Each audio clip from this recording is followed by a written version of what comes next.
मोनसे दुखुनांथाव खौरां भारतारि फाइकि आग्निवीर हानजानिफ्राय सासे फाइकिया डिउटियाव जिउ गोमानांबाय।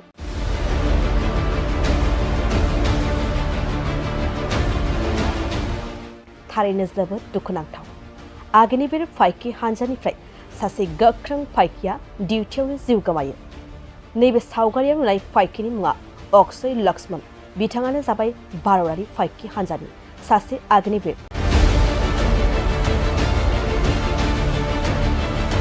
महाराष्ट्र बुलडाना जिल्लानि सिङाव थानाय पिम्पालगाव साराय गामिनि थागिबि। मिन्थिनाय बादिब्ला आग्निवीर अक्षय लक्ष्मणआ 20,000 फुट गोजौ जोबोरैनो गुसु बरफ गोनां गिख्रंथाव जायगा सियाचेनआव, जायखौ हाइस मिलिटारि जन होननानै बुङो, बेयावनो डिउटि होबाय थानाय समाव जिउ गोमायो। आग्निवीर हानजानि जानानै हादरनि रैखाथियाव गिबि खेबनि थाखाय बिथांनि जिउ गोमानायखौ हादरनि बयबो दुखु मोनदों आरो बिथांनि गोजोन जिउमानि थाखाय दान्दिसेब्लाबो सम होना आरज गाबदों।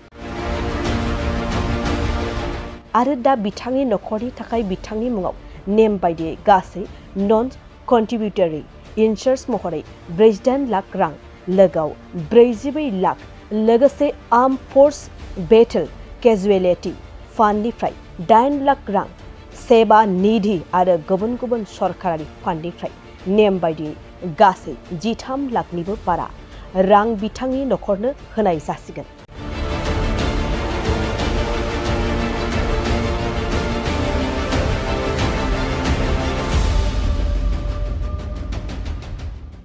बाजाज बाइक लाग्राफोरनिसिम मोनसे गोनांथार फोसावथाय। क'क्राझार सहरनि दावहारु अट' एजेन्सिया दासान्दि फेस्टिभेल एन्ड एक्सचेन्ज अफार होगासिनो दं। एसेल' बिबांनि रां होग्रोनानै गाव गावनि लुबैनाय बाजाज बाइकखौ बायनो हागोन।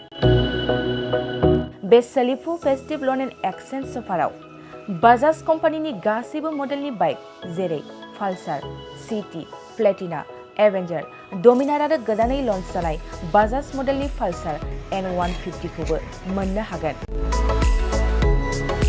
बे सोलिफु फेस्टिभेल एन्ड एक्सचेन्ज अफाराव गोबांद्राय नङा RC इन्सुरेन्स लाफानानै 9,999 रां बेसेनावनो लवेस्ट डाउन पेमेन्ट होनानै बाइकखौ लानो हागोन। नोंथांमोना क'क्राझार सहरनि दावहारु अट' एजेन्सिजों लोगोसेनो कारिगाव फेस्टिभ आउटलेट, दतमा फेस्टिभ आउटलेट आरो बडगाव फेस्टिभ आउटलेट ब्रान्च श'रुमावबो होबाय थानाय फेस्टिभेल एन्ड एक्सचेन्ज अफाराव फैनानैबो लानो हागोन। मोजांसिन बाथ्राया बेसोबावदि दावहारु अट' एजेन्सि श'रुमनिफ्राय बाइक बायग्राफोरनो 5 लिटार पेट्रल आरो गंनै हेलमेटबो फ्रि एसुयार्ड गिफ्ट महरै हरनाय जागोन।